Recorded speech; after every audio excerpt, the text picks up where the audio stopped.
Hey guys, welcome back.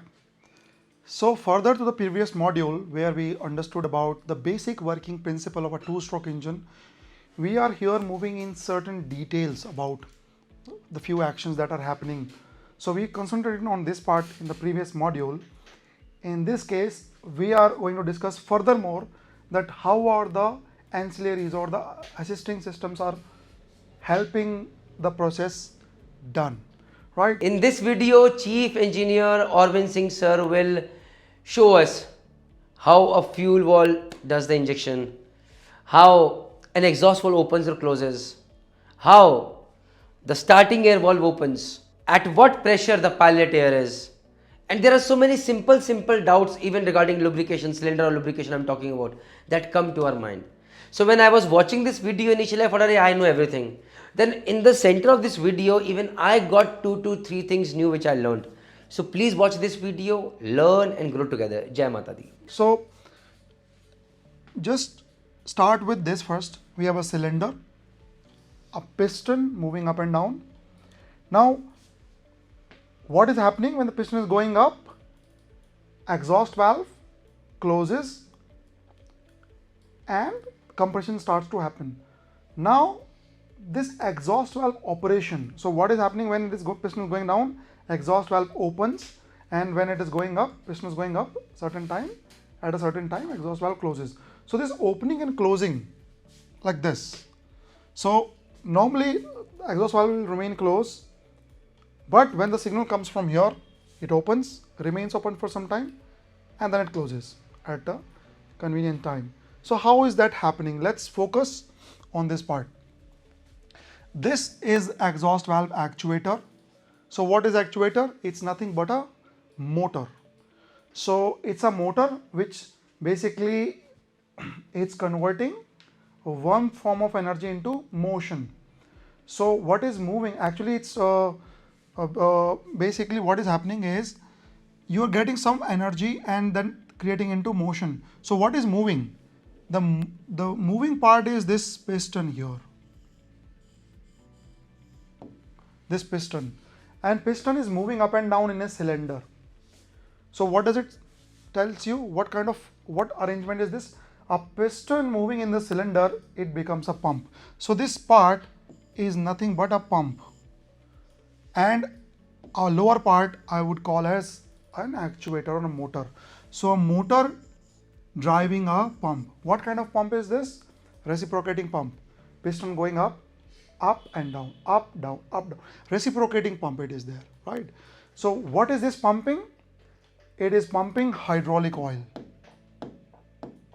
So where is the hydraulic oil coming from? Here. So from this side we have around 2 to 4 bar of hydraulic oil coming. This is nothing but system oil only. Means lube oil that is main engine is using. Same oil, one tapping is coming through this non-return valve. Why non-return? So that it doesn't go back. When the piston is moving up, it doesn't go back. It only one way valve.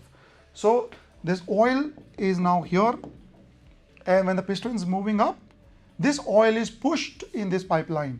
This is high pressure pipeline, and here we have one more piston which is pushed down, and this piston is connected to this spindle.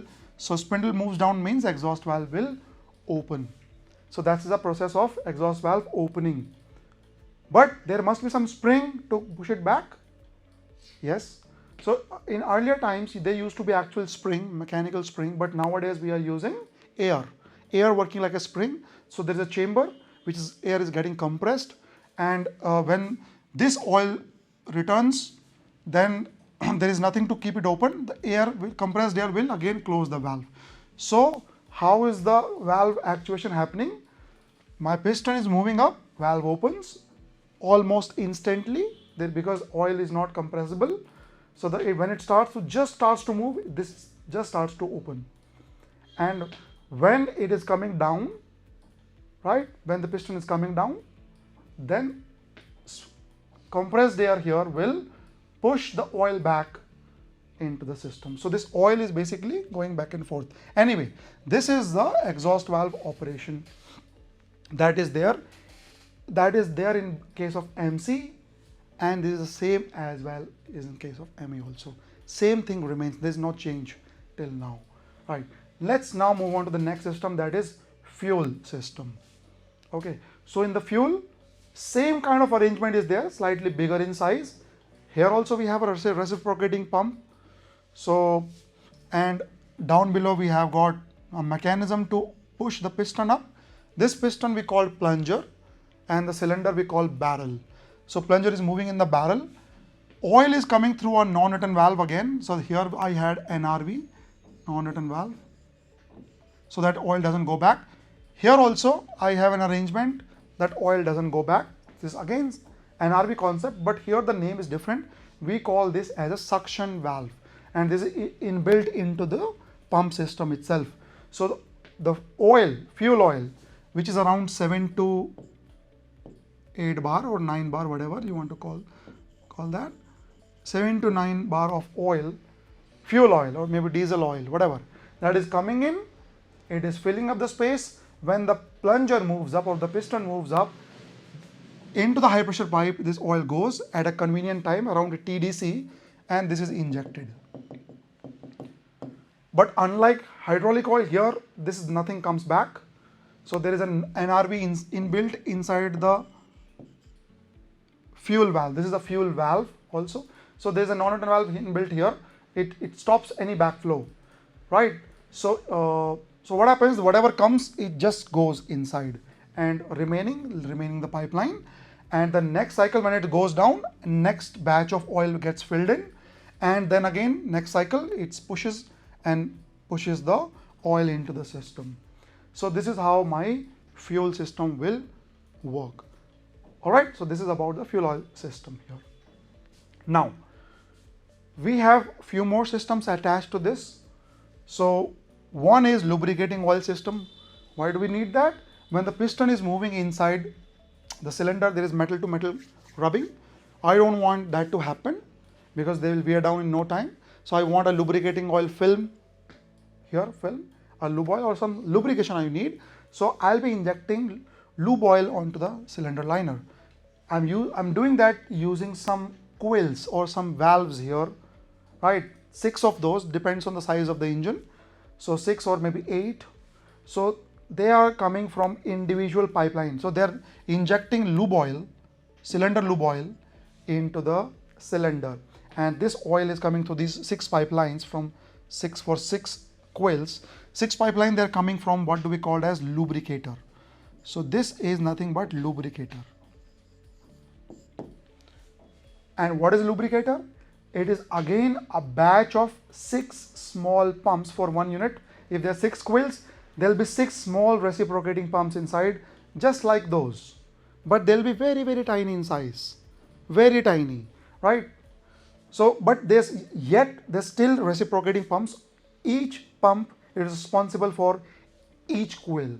So if this pump is operating, that coil will be operating, but they all are working at the same time. That means all the coils of that, if they are operating from same lubricator, they'll get cylinder oil at the same time. So there'll be some small plungers will be there, and they'll like lift off lubrication, then they'll not lift off some time, then they'll again lift off, then again cylinder oil going to that.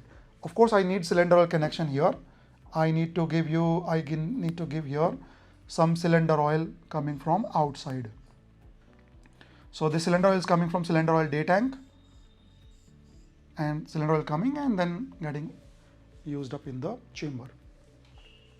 Okay, now the final thing, how do we start the engine?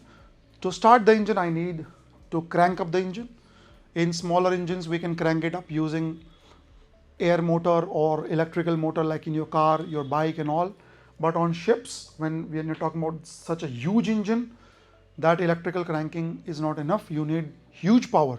So for that, we need air starting. So air starting for the starting purpose only will be coming from air bottle. So here we call this main air bottle. This main air bottle, through a very big pipeline, this is the pipeline that is going into the cylinder. But in between there are certain valves because you don't need air all the time. So first valve is onto the cylinder itself. This is called cylinder head starting air valve. And of course that is normally closed, helped with a spring. There's a spring inside which is keeping the valve always closed till you are piloting, or basically you are giving some air here to open up this valve. This is called pilot air line because this is going to open this valve. But opening is not enough. You need to have certain air pressure in this line also. And this air pressure is coming in this line when this valve will open. This valve combination is called main starting air valve. This is called main starting air valve.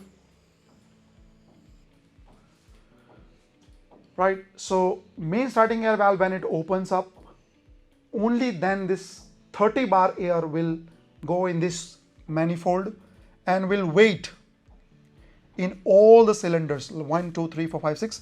This ship, let's say we are talking about 6S60, means 6 cylinder, super long stroke, 60 bore size, means 6 cylinder means 6, 1, 2, 3, 4, 5. I'm talking about just one, there will be 5 more.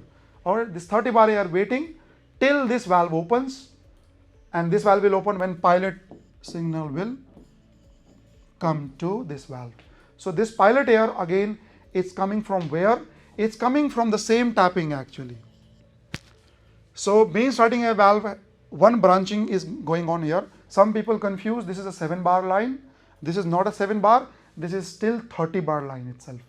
So pilot air is also 30 bar for the cylinder starting air valve. Don't confuse, right? Okay, so there is some mechanism here which I'm not talking about right now. Some mechanism which will lead this 30 bar line to pilot this starting air valve, cylinder starting air valve, and when this valve opens, then the air will go inside and push the piston after TDC, and it will crank up the engine to initially gain the momentum to start the engine. All right, so these are the few basic processes, and that will help us in this engine, running of the engine. So we'll continue the same in the next module, gentlemen. Thank you so much.